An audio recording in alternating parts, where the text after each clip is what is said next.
চলুন দল মতের ঊর্ধ্বে উঠে দেশকে ভালোবাসি, সবার আগে বাংলাদেশকে রাখি, বাংলাদেশের স্বাধীনতা সার্বভৌমত্বে এক থাকি।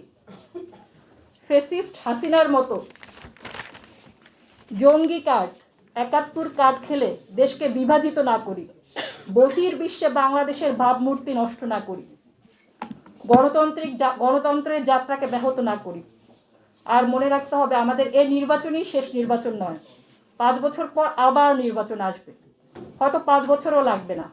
আমাদের যে জাগ্রত জুলাই জনতা আছে, তারা যদি দেখে তাদের নির্বাচিত সরকার ঠিকমতো কাজ করছে না, আমি মনে করি এ জনতাই তাদেরকে ঘাড় ধরে ক্ষমতার মসনদ থেকে নামিয়ে দেবে। তাই চলুন সবাই একসাথে হাতে হাত রেখে শহীদ শরীফ ওসমান হাদির স্বপ্নের মতো সুন্দর নতুন বাংলাদেশ গড়ি।